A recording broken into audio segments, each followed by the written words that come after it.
Anyways, I'm Addison, get sorry. your head out of the gutter. It's not my fault. Zayden Ryerson makes me a feral animal, okay? It's True. Zayden Ryerson. He has this effect on me. I'm sorry, he does.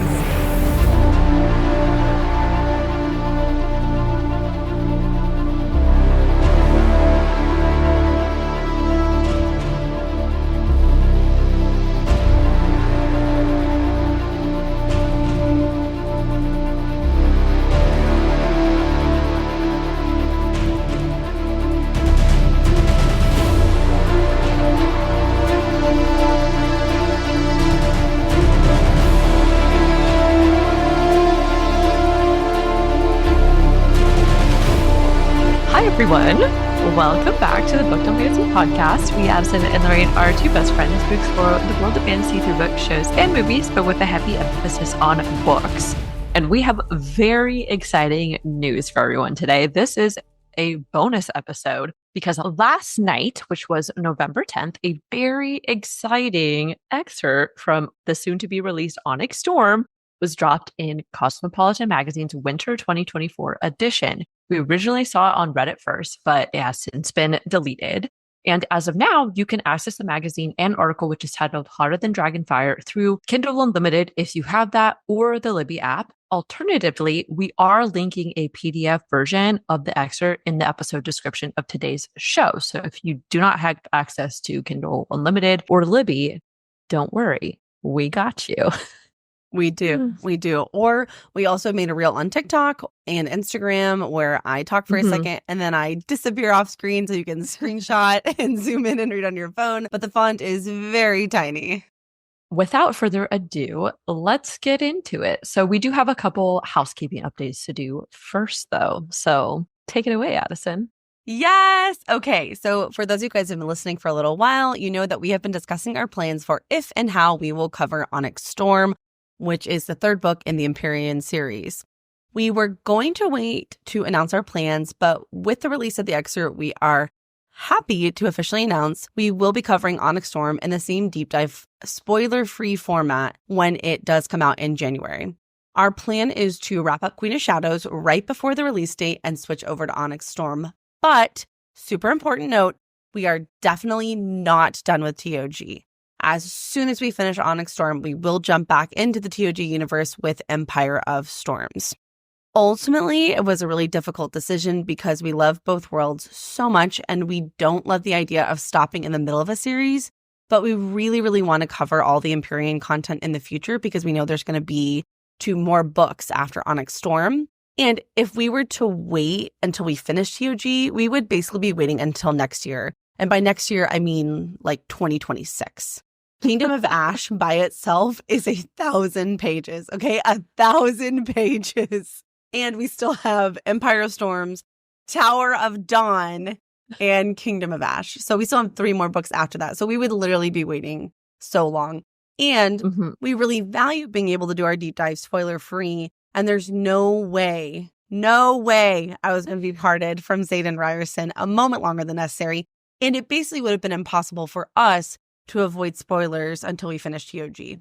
So that's ultimately how we came to that decision. But we want to assure you we're not done with TOG because, I mean, me, myself, personally, I can't be done. I'm in. I'm invested and I'm fully invested. But yeah, in order to do it spoiler free, we would have to cover it pretty much immediately. So we intend to read and record episodes for sections in real time. So we'll just release those as soon as we read. We'll record and then post that and then continue reading and just do it in sections like that. And so hopefully this way it will quite literally be a live book club podcast and you'll have somebody to discuss it with as you are reading it as well, which should be really fun.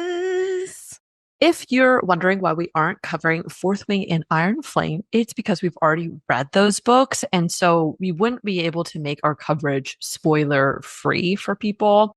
We really like the format of being a spoiler free podcast because that way it appeals to both people that have already read it and those who have not. So we're not alienating anybody by making a situation where you'd have to have read the entirety of both of those books before you could start listening to the podcast was already behind it.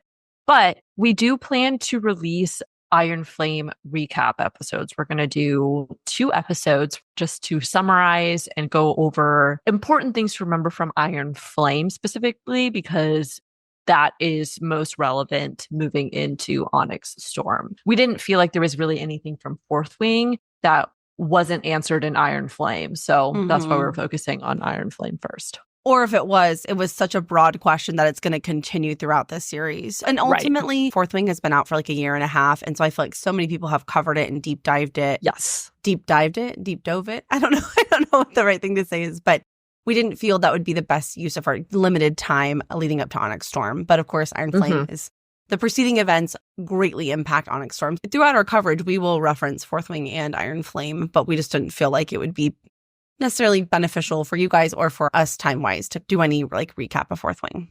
And then, of course, finally, if you are enjoying the show, then the very best way for you to support us is to rate our podcast. Leave a review and share it with a friend. If you have not done so yet, then go ahead and do it now. Also, we would love some feedback about this episode because it is different from TOG. Obviously, we're departing, we're entering a new series, we're covering content in a little bit of a different way. So yeah, if you guys enjoy how we cover this little excerpt, consider it like a little taste, I guess, of what we'll do for Onyx Storm. Or a very large taste, because as always, I'm like, it won't take us that long. It'll just be like a few little notes here and there. 15 pages later, here we are. We do indeed go very deep on not. That's what she said. Yeah.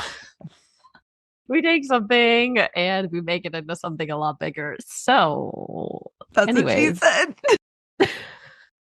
Okay, anyways. I'm sorry. Addison, get your head out of the gutter. It's not my fault. Xaden Ryerson makes me a feral animal, okay? True. Xaden Ryerson, he has this effect on me. I'm sorry, he does. Okay, anyways. So that ends our housekeeping updates. To give a quick spoiler warning, this is the first piece of content that we have covered related to the Empyrean series. But to be clear, Addison and I, again, have both read Fourth Wing and Iron Flame already. Given that this is an excerpt from the highly anticipated third book, there will be spoilers from Iron Flame and Fourth Wing as we discuss it today. Yes, to be clear, to be so crystal clear, if you have not read Fourth Wing or Iron Flame, stop here, finish the books, and then come back. I cannot stress that enough. I just don't want anyone to get confused because usually we're spoiler free, but this is kind of a little different situation. So there will be spoilers. I mean, we can't talk about the excerpt if we hadn't read the book. So seems intuitive, but just in case. And with that being said, let's get into our analysis. Yay. Okay, so in our actual Onyx Storm coverage, we will do book reports, chapter summaries, but obviously this is a little bit different. We're just going to do a brief recap of where we ended in Iron Flame, and it's like really relevant information necessary to analyze this excerpt. So at the end of Iron Flame, Violet and her squad were all regrouping after the first wave of attack from the Venom and Wyverns. The second wave was preparing, but we're waiting for their general to arrive. Before the second wave of attack starts, a lot of shit happens, but here are the most important things. Number 1, Violet figures out that Indarna is a special 7th breed of dragon, and that the reason the Wardstones didn't last in Erasia was not because of her translation, but because she didn't know about the 7th kind of dragon. Secondly, during the first wave of attack, Brennan mended the Wardstone, and Lilith, Violet's mom, uses Sloane's siphoning signet to imbue the Wardstone fully, but she loses her life in the process. R.I.P. Lilith. We both did reread the end of Iron Flame in anticipation of this, and it still made me cry. Oh. Just a little tear, you know. Oh my gosh. Okay, I can't do it. Violet then organizes all the dragons, including Indarna, to breathe fire on it, officially reactivating Besgaia's wards. And to our knowledge, these are like the real deal, long-lasting, for real wards, unlike the ones in Erasia. While all this was going down, Xaden was getting his ass whooped badly by the big bad General Venom. And because of his love for Violet and his need to keep her safe and alive, he draws power from the source and he turns Venom. I forgot how still emotionally devastating that is to read. No, that was like soul crushing to learn that, because we're like, I know. I know. Once the wards were reactivated, all the Wyverns drop dead and the Venom flee, essentially ending the battle, meaning our Besgaiath group clinched victory. Or so we thought. Also, it's important to know that Violet's squad remained intact. Everyone was alive and well except for Sawyer, who lost his leg to the wyvern, but was saved by the healers after receiving surgery. It is also heavily implied, if not explicitly stated, that basically everyone will leave Eratia and head back to Besgaeth under the protection of the wards. That's like all the main kind of big takeaways from the end of Iron Flame that are relevant to what's happening in this excerpt.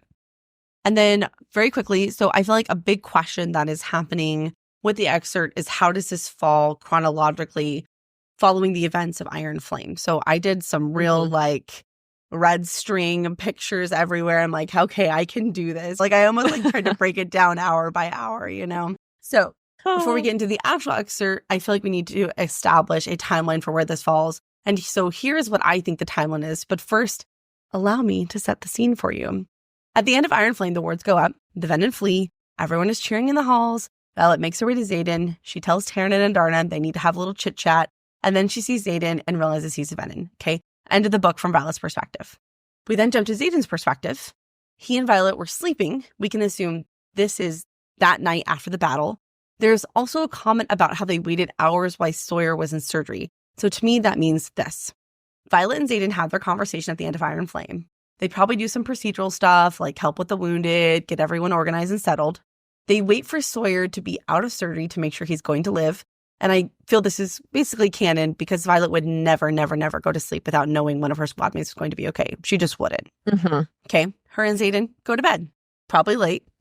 Xaden wakes up in the middle of the night or very early in the morning. I'm leaning towards early in the morning, leaving a still sleeping Violet, and he goes to talk to Jack. And that's what we get in Iron Flame.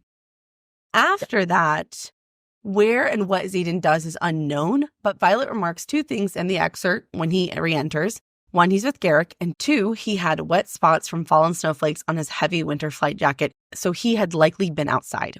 This all leads me to believe that this excerpt is taking place the next day, mid-morning or early afternoon. Important to note here, it would be highly, highly unlikely that more than a few hours would have passed without someone detecting the Venin in Besgaeth. And so the big giveaway is Sawyer's surgery timeline and his healing, because it's obvious he's probably just come out of surgery. He's probably just waking up and like groggy, but okay. And then there's no way the Venin were chilling in Besgaeth for weeks, you know? So to me, that kind of sums it up that this is like literally like back to back to back is how it plays out in my mind. Yes, Excellent. I agree. Beautiful timeline. Woo! No Retweet. All right. So now to the fun part, the excerpt. So this excerpt picks up with the realization that Venin had indeed infiltrated Besgaeth. If we had to guess, this was likely happening during the battle with the Venin while everyone was distracted and occupied with fighting the hordes off. Now, in the excerpt, Violet first thinks Venin, and then Rhiannon makes a comment stating Merrin protects Sawyer as they all run past the infirmary beds. This aligns with a timeline of being post-Venin battle because Sawyer had lost his leg to a wyvern and had undergone surgery, as confirmed by Xaden on page 622 of chapter 66. Yep, which just echoes and confirms our speculation about the timeline. So also, this is totally a random small note. When they're leaving the infirmary, Violet shouts at Winifred to lock the doors. And I knew that name sounded familiar, but I just could not remember who she was. She is a healer, and most notably, she is Nolan, the Mender's wife. We get that very brief scene with her in the very beginning of Fourth Wing when Imogen dislocates Violet's shoulder on assessment day. And so just wanted to note it here because I feel like she's not in any of the books other than that first scene. So I was like, wait, who's Winifred? And then I was like, oh, yeah. And that makes sense that she would be in the infirmary. So I just wanted to just drop that because this is a refresher. At least for me, this is a refresher. Even though I've read the book so many times, it's just, you know, enough time passes, you kind of forget things. So it's also important to note as they make their way down the hall, they notice all the blankets on the overflow beds in the hallway have been thrown back and all the patients that were in those beds have been desiccated by the Venin, RIP. I wanted to note this because we really need to develop a working knowledge of what Venin are capable of within the wards. Because previously we thought that they were basically powerless within them, almost like they couldn't even exist within the wards. Obviously, that has now been proven false by Jack Barlow and everything that's gone on with him. We're not going to get into that here, but I do want to create a working knowledge with evidence of like, what can Venin do even within real working wards? And so they can still desiccate people pretty efficiently, it seems like. So after the discovery that there's venom in the building, this is confirmed by comments that Jack Barlow has made. He states that he had placed tracking lures around the college and up the path to the Vale for the venom to follow. Dane, at the time when they first caught Jack, checked his memories to find as many of the locations as he could, but they ultimately had not found all of them. And only the infantry soldiers and some of the Griffin flyers had been helping to find all of the lures. This is information that we got in the final parts of Iron Flame. I only provide that information because it confirms how venom actually ended up in the college in the first place. Or it and Jack had been alluding to it. Yes. Yeah. And it seems to indicate that Jack had been alluding to it before the venom battle even started at the end of Iron Flame. The other thing I wanted to touch on is the fact that Violet tries to reach out to Xaden through their bond, but feels nothing from him. This is from the excerpt. She thinks, I reach for Xaden and find his shields not only up, but impenetrable. Frustrating, but fine. Which just leads to the question of like, what was Xaden doing? So, well, so when I first read that, initially I thought maybe the timeline was Xaden was talking to Jack and he had his shields up and that's why Violet couldn't reach him. And I was like, oh, that would make sense. But then he would have been in the room with Jack when the venom attack happened and Violet showed up. So that kind of discredits that theory. So I'm not super concerned he was doing anything sketchy or anything. Just, I don't know. I'm not that worried about it. For now, I guess. Yeah. For now, yeah. We'll see. So after that, Violet, Rhiannon, and Riddick make their way into the halls outside of the infirmary when they encounter a supposed scribe running straight toward them. The line in the excerpt says, the scribe's hood falls back, revealing red-rimmed eyes with spider-web veins at his temples. Nope, definitely not a cadet. And then Violet flicks a dagger, which lodges in the left side of his chest, taking the venom down. I did think it was really funny when Riddick asked, how did you know? Dude, like, really had rimmed eyes. But Violet comments to him that a scribe would have run toward the archives because Violet, our clever Violet. That was really funny too. It's like, boy, look at his eyes. You see those red veins? Like, it's quite literally written on their face. But I did think the same thing. And I think the way it's written, there's a weird perception gap. I think Violet throws it a heartbeat after Rhea asks the scribe which way did they go, because she's already intuited it's a venom. And so it's kind of one of those, like, Violet is processing as it's all happening and she's already throwing as he throws back the hood. And so I think that's why Riddick was like, how'd you know? Even though, because he just realized, I mean, we're talking about like literal heartbeat moments. He's realizing like moments after Violet throws a dagger. That's kind of what it was. So. Also, just something interesting, I noticed that the venom that Violet kills dies immediately. His body is described as, his body shrivels in the span of a heartbeat, and then when Riddick moves it aside, it's described as a husk of a body. This is described extremely similar to what happens to people when the venom drained them. So I just thought it was interesting that that happens to them as well. I don't know why it just stuck out to me a little bit because there's no blood draining from them or anything. It's like the alloy though, right? Like they made those daggers because something about the alloy. But it's like counters whatever's going on with the venom. But it's like the venom are physiologically not humans anymore. There's no blood or anything. They just shrivel up and desiccate. Similar to what they do to their victims. So I just thought that was kind of interesting because it's possible. Now, remember, it's been a little bit since I've read Fourth Wing, but I don't think there's really a description. We know they have killed venom, but what happens to their bodies and how it looks. So I just thought it was weird, like they didn't bleed or anything like that. They just desiccate like their victims. So that was interesting. Also, something I had not considered, and I am surprised did not come up in Iron Flame during the big battle at the end, is that after Violet kills the venom with the dagger, she picks it back up and she thinks, the alloy's hum of power is a little dimmer, but still there, hopefully capable of another killing blow. And this feels super, super important to me that not only are these alloy-infused daggers the only thing that can kill venom besides Violet's lightning, at least that we know of, but they lose power with each kill. This really seems like a logistical problem in battles when there are a lot of venom. Most of the fights with venoms have been like 2R3 or one, like in Cordon at Viscount Acaris's house. And there's been multiple riders with lots of daggers. So I don't think they've run into this problem. But if they go to a big battle with lots of venom, their daggers could quite literally lose their charge, so to speak. And so I don't know how that did not become a problem during the battle in Iron Flame because they were battling so many venom. And I feel like that's something that's going to need to get addressed. I thought that was kind of interesting because that's never been described like that. I mean, to be honest, until this moment, my impression was once the alloy is infused, I mean, it hypothetically lasts forever, but I guess it makes sense that it's infused with power, so the power can also be used up, so to speak. So I just thought that was kind of interesting. Yeah, that's a good note because I hadn't really thought about that until you pointed that out. So that does raise some questions. So right after this thought, she realizes that this is how venom fed without notice. They're dressed as scribes. And this is where we're going to get into all of our evidence of like how this was foreshadowed previously. The who, what, when, where, why, and how. Okay. And I just have to freaking say before Lorraine drops this knowledge on all of us that she is just like Violet, a brilliant fucking woman for figuring this out because she sent it to me and I was like, what? And so this is an incredible catch. So just buckle up, everybody. Thank you.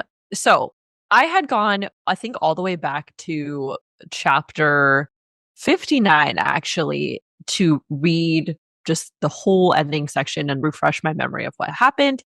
And so in chapter 60 on page 565, Jack made a comment once he was captured after he killed Bade and broke Basquiat's word stones to say two things. The first thing was, we might not be at full strength, capable of wielding greater magic under your protections, but make no mistake, we are already among you, and now we're free. If that did not send me screaming when I got your text that said that, I was like, we are already among you? Oh, I know. Scary. So that line tells us the venom have been running amongst them for who knows how long, but they are already in Basquiat. Okay, they've already infiltrated by this point. No one picked up on it. And then the second thing he says is they don't need a map, not when I showed them the way. While you were busy smuggling weapons out, we were busy smuggling them in. Oh my God. How did we miss this? How did we miss this? Well, let me just say, in all of our defenses, I think when we read this, we're busy smuggling them in. We're thinking like over the battle, right? The battle that is happening. That's what he means. But it seems pretty clear to me that he means like we were literally smuggling them into Basquiat. Oh, yeah, absolutely. I mean, he literally told us.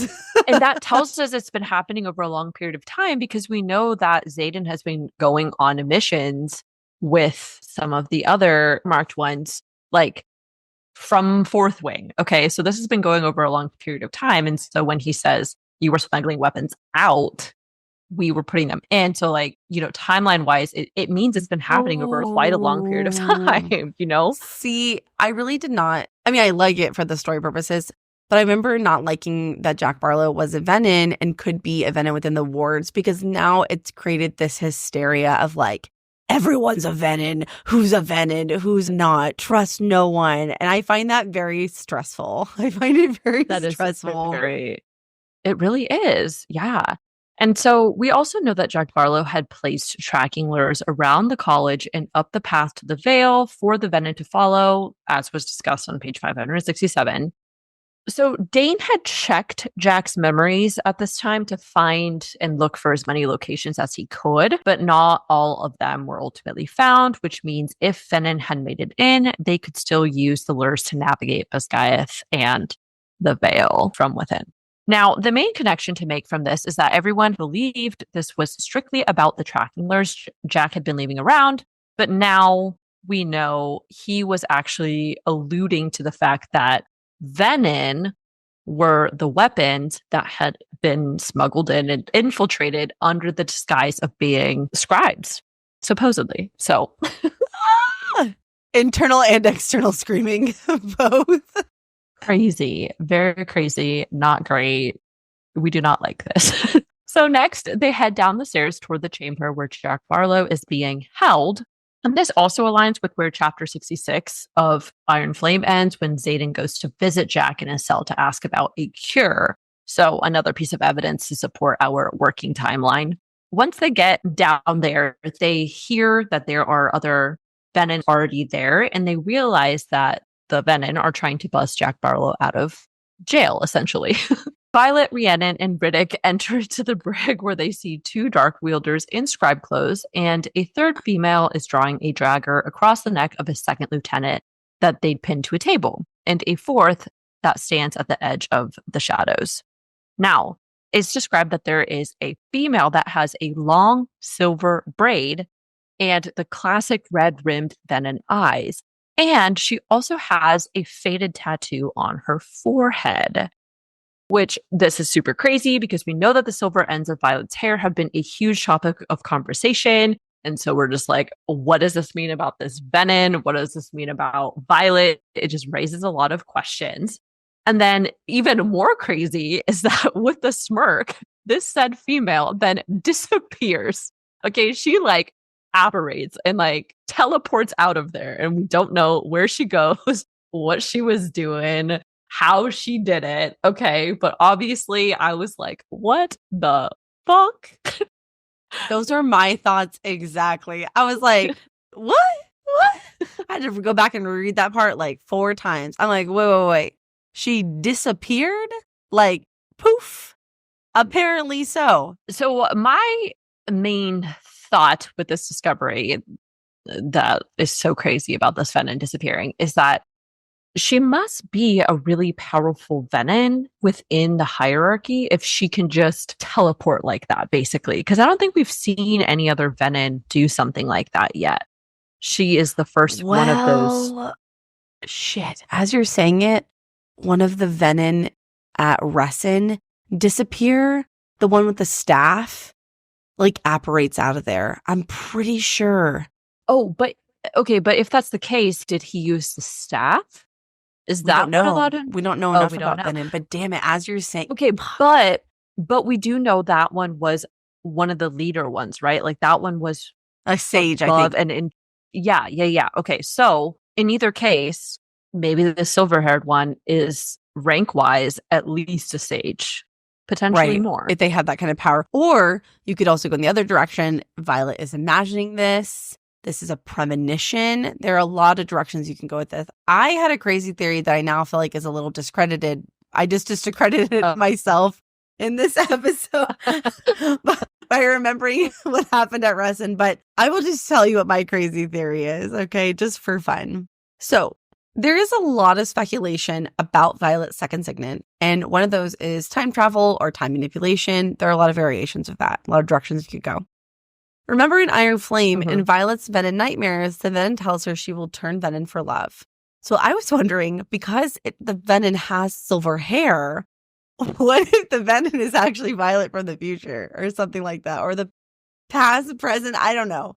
I know it's wild and out there. Obviously, I'm going off of, 3 pages of text here, but it does make me wonder. But now that we've kind of refreshed that the Venins, some of them may be able to just poof in and out of existence, then I don't know.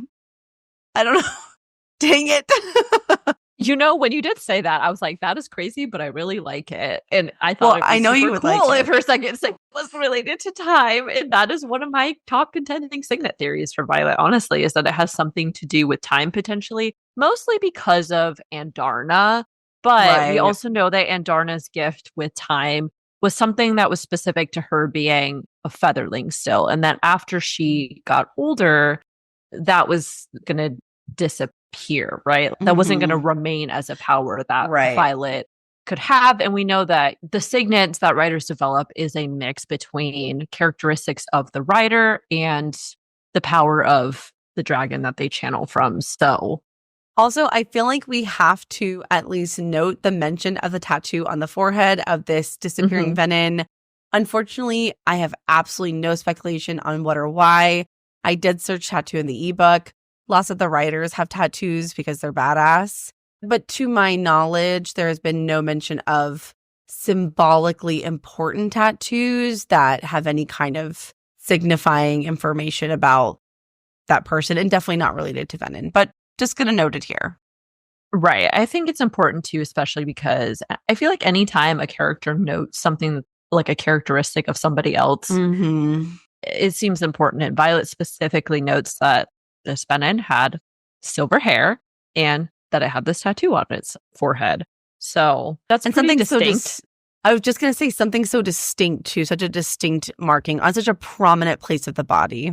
Right. Right. We don't know what it means, but seems like it may be important. So we're going to note it just in case.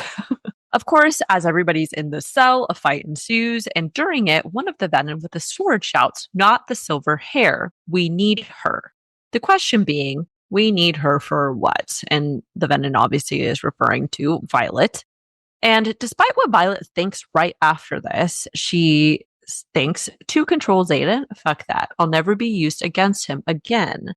To me, it's pretty obvious that the Venom are after Violet, just based off of everything that we've read and her encounters throughout Iron Flame and everything. But there is a debate about whether the Venom Vaden. want We can call him Vaden now because he's a Venom Zayden. He's that bad. Vaden. Well, there's Oh a my joke God, we're going to okay. beat to death for the next 3 months after Onyx Storm comes out. Oh my God. Okay. Yeah. Anyways, but there is a debate about whether the Venom want Zayden in order to bait Violet, or if it's the other way around and they're just taking Violet because they're trying to bait Zayden. I don't know. It also could be both. I'm going to take a deep breath here because I have a wall of text to get through. I have a lot of thoughts about this. Okay, so there's a lot of speculation around who the Venom really want, Violet or Zayden, or possibly both. There are a lot of moments throughout Fourth Wing and Iron Flame, mostly Iron Flame, that point to either one of them. But here are the most recent and relevant from the end of Iron Flame. Reasons, and we're kind of thinking, do they want Violet? On page 593 of Iron Flame, when Violet and Kat are facing off with the red-haired Venom, she says, "Oh, you are the powerful one, aren't you?" Implying all the Venom know about Violet and her power, and she even calls her the lightning wielder. She also says, her, meaning Kat, "I don't care about, but you, I'm under orders not to kill, so let's not make this difficult." She then also goes on to say, "You'll be so much fun for him to wield." And then she also goes on to say how she'll be the favorite for delivering Violet and she'll be given the veil as a reward. And all of this really strongly implies to me that they really want Violet specifically because she is a lightning wielder. And there's a lot of other evidence to support this, but I just wanted to pull out what was most relevant from the end of Iron Flame. Now, for Zayden, there's a good argument and case to be made for him. Here is where things get kind of interesting. In Iron Flame, when they're all waiting for the second wave of Wyvern to attack, Zayden and Violet have a conversation. Zayden says that the Wyvern won't attack because they're waiting. Melgren says, "What the fuck for?" And Zayden says, "Me." Violet is obviously like, what the fuck do you mean by that?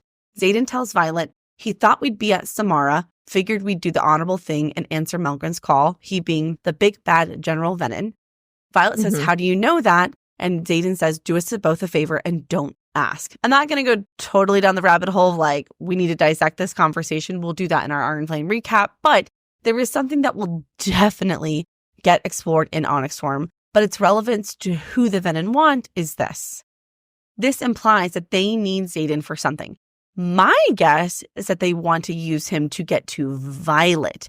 If it was really Zayden that they wanted, why wouldn't they have just taken him and flew off? Because when we get Zayden's POV, the general had him wrapped tight in these magical bonds. He could have just like levitated him and said, "Let's go." So why would he not have taken him off? So it's time for another crazy theory. Okay, and this one I feel pretty good about. I think this entire situation, Samara, Bezgaeth, Jack, and everything, is a setup to force Zayden into turning Venom so they could use him to lay a trap for Violet. In Violet's dream sequence, when the Venom's like, "You'll turn for love," it would be much more likely for her to do it if Zayden is a Venom. And I think that the Venom are playing the long game here. Okay, think about it. They've been waiting for centuries. What's a few more weeks, months, right? That is not to say that they weren't hoping they'd get to win the battle and take over Bezgaeth. Like, if that would have happened, great. They don't need Violet. But I think their ultimate purpose was to get to Zayden to use him as leverage for Violet, is what I think. I think there was an ulterior motive for all of this. I agree too. There's really just too many snippets of conversation, even in just the last section of Iron Flame, and not counting all the other encounters that they've had with Venom, that imply that the Venom really want Violet for something. Her power really intrigues them. I totally agree that using Xaden is kind of a perfect ploy. And if they get Xaden, great anyway, because He's so he is also powerful. very powerful. So Exactly. Exactly. And so this is kind of what Lorraine touched on from the excerpt. Violet thinks here they won't use me to console Xaden, never again. But I think Violet just doesn't realize her own worth. This seems possible given all the times Violet doubts people when they tell her that she's the most powerful rider of their generation. And she always thinks it's Xaden, but we all know it's her, right? She's powerful, not just like her actual physical lightning power, but her mind, her unfailing loyalty, all of those things, right? And so it would not shock me that Violet doesn't recognize her own self-worth enough to realize that she's the true prize. And that's they're much more likely to use Rhiannon, Riddick, Sawyer, Xaden to manipulate Violet to get what they want than the other way around. Yes. And before we continue on with the excerpt, there are a couple other lines and moments that I think help support or imply that Violet is really the big prize that the Venom want. So back on page 565 of Iron Flame, there was a line and it says, Jack Barlow gestures at Bade, his glare alternating between Xaden and me. I'll never know why it's you he wants. What the fuck makes you so special? And I am particularly honing in on the fact that Jack doesn't specify who he is talking about. This can also be combined with the comments just before this about making his choice to turn Venom as soon as he saw Taryn bond with Violet. And we know that Jack has always been pissed about Violet because he presumes her to be the weakest link and spent pretty much all of Fourth Wing trying to kill her. And the fact that she bonded Taryn, who is perceived to be the most powerful dragon, second to Coda, really makes me believe that he was referring to Violet when he made that comment. Absolutely. I mean, I feel like with all the other evidence, that makes sense. Yeah, I would agree. And then also in Xaden's POV chapter in chapter 66, the general Venom in Xaden's nightmare had said, you know what will happen when you fail. I'll step over your dead body and find her, and then I'll wrap my hands around her delicate little neck and drain her. And that line is what had prompted Xaden to make that decision to ultimately turn Venom. It's because he could not stand the idea of the Venom getting to Violet. So he ultimately does this to protect her. See, to me, that line makes me think too, if they really wanted Xaden alive to use him, he wouldn't say, I'll kill you and take her. Right. So again, that also really implies they really want Violet for a specific purpose. Yes. My last spiel about Violet's significance to the Venom. There was another scene back in chapter 42 when they make a trip to Corden in Iron Flame and they visit with Viscount Takaris, and the Venom that had been trapped in the box and surprises everybody. He pops out of there and says, it's you, the one who commands the sky. Oh, how I'll be rewarded when I return with you. Oh, yeah. So literally throughout all of Entire Flame, there have just been so many encounters that really, to me, suggest that the Venom obviously want Violet above anybody else. Well, I feel confident saying we've resolved this debate right here, right now. I no longer believe they want Xaden for him, maybe to use him as leverage against Violet. But I feel like, again, this kind of feeds back into this theory of they want Violet so bad, they'll do anything, including stage an attack on Bezgaeth to get to her. And so, yeah, okay, check. We have solved the riddle for you guys. No need to continue any further thinking. I feel pretty set on this. I think so too. And so to conclude this excerpt, Luckily, right at the perfect moment, per usual, Shadow Daddy Zayden Ryerson comes to the rescue. Oh my We love gosh. How I've him. missed him so much. Even though he's in it for like 4 sentences, I don't care. I know. We love him despite him being Venom, and so does Violet. And she is very relieved to see that he is okay with no sign of injury. And her thought that I really liked is he may technically be an initiate, but he's nothing like the Venom we just fought. Gods, I love this man. Zayden looks at her and then says, "Tell me something, Violence. Why is it always you?" If that ain't the $1,000,000 question, why is it always Violet? Always. She's like a magnet for them. Because they want her so badly. They're always chasing her. True. They're like drawn to her. So I know, we just talked about that for like 30 minutes. yeah. Anyways, so this, guys, is exactly how we ended up with like 12 pages of notes from this 3-page excerpt. And believe it or not, we cut things out. But yeah, anyways, so we're done discussing that. That concludes our analysis of this excerpt. We are so excited for Onyx Storm to come out, obviously. I'm literally and now you guys know faking with anticipation how excited we are, because this deep dive, just a little snack of what we will probably do when we actually do read Onyx Storm. I did not know how bad I wanted to deep dive into Onyx Storm until we started doing this, because even though we do TOG, it's just totally a different world, a different universe, right? And I was sucked in immediately. Like, I was just immersed immediately. And so I am just delighted to be back in this universe. And I am just really excited. I can't wait for January, as I'm sure we all can't. So anyways, so we did have some favorite moments and quotes that we wanted to share before we end the episode. So go ahead, Addison, start us off. Well, the obvious one is Zaddy's home. Zaddy's home. I mean, hello. I mean, you know, but I did like when in the beginning of the excerpt, when they leave Sawyer in the infirmary and he says, "Guess I'll just stay here," which is so funny because obviously he ain't going anywhere because he just lost his leg. So I can just picture him like, "Okay, guys, I'll wait here. I'll protect the infirmary. You guys go." Like, okay, Sawyer. Don't mind me. I know. I love Sawyer so much. Him and Jasenia make my heart so happy.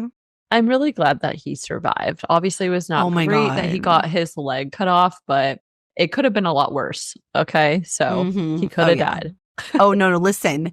They made a promise and a commitment to each other that their squad stays alive, all 4 of them. So if any of them die, Rebecca Yaros and I are going to have words, okay? Because there was a commitment made on the page to each other and to me as a reader. So none of them better die. Riddick, Rhiannon, Sawyer, Violet. Nobody dying. That was one of my favorite lines, is when Violet tells them, "None of us died today." Oh, and that rings true. That has, like you said, been a commitment amongst their squad since the very beginning. Yeah, I love that. I also loved when they're first going to search for the Venom, freaking Indarna. And Darna with the adolescent one-liner, she says, "Bring their bodies outside once you're done killing them so we can roast them for fun." Like, Indarna, she's bloodthirsty. She's vicious. I know, but I love her, though. I know. She's hilarious. I miss her. I really do. In that same scene when they're fighting against them, I really liked when Violet flicks her dagger at the Venom in the hall and Rhys says, "Damn, sometimes I forget how good you are at that." And then I don't know why, but all through Fourth Wing Iron Flame, I have always loved when Zayden uses his shadows to show affection to Violet. Like in this excerpt when he gently brushes her cheek. I love those. They make me so happy. Oh, and yeah, speaking of that as well, I had a quote that I liked, and it says, "A band of darkness wraps around my hips and yanks me backward, then brushes my cheek gently, steadying my galloping heartbeat and quieting my power." Ah, the Zaddy effect. The Zayden effect. I love it. Yes. And then last but not least for me, you guys will probably be able to tell as we continue our Onyx Storm coverage, but I get feral anytime he calls her Violence in that sultry way. Like, not when she's in danger and he's like, "Violence," you know, but when he's like, "Violence," I love that. You know what? As I'm saying it on second thought, basically everything Zayden does makes me absolutely feral. So I just love Zayden Ryerson. I love him. Try not to say that every episode over and over again. You guys just know. Just know, okay? Oh, you're going to say it every episode. I know. I know. I really am. I said it in the very first episode of this podcast in our introduction. I said it there. So you know my love has been pure and true from the very beginning. Yeah. And for those of you listening, just know Addison's going to say it every time. We have accepted the truth. Okay. Yay. Thank you. Surely I'm not alone. No, of course not. So anyways, that now concludes our little bonus episode about this Onyx form excerpt. So thank you all for joining us for another episode of the Booked on Fantasy podcast. As always, we are so glad you found us. So please leave us a review, subscribe to the podcast, and check out our social media pages to keep up with us on a daily basis.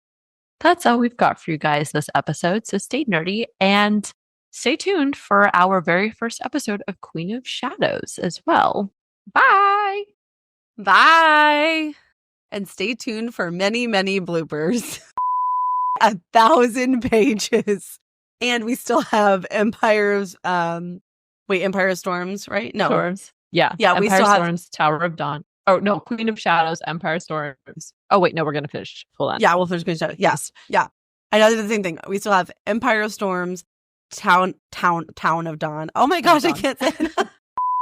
So we're just going to do kind of a brief over recap. I don't know what I was trying to say. Overview, recap, whatever. We're just going to do a brief recap. Oh my God. Okay. Well, all this is going down. Venom was getting his ass whooped. I think it was Zayden. Whoops. That's not right. Also, it is important to know that Violet's squad remained intact. It remained in attack. Oh my gosh. See, this is what happens when you do it like hours before. On alert. I was like typing like a psycho. Okay. Why? Why are you doing this to me right now? Stupid. Okay. Stupid. Did I already say this part? I feel like I already talked about this. We talked about this part earlier. Oh, we did? Oh, whoops. Hold on one second. My children are knocking at the door. What the fuck makes you so special? Say that again. The word fuck came out of your mouth kind of weird. Oh. It came out like fuck, which I will say for the bloopers. But... Okay. Okay, so he says... I'll mute myself.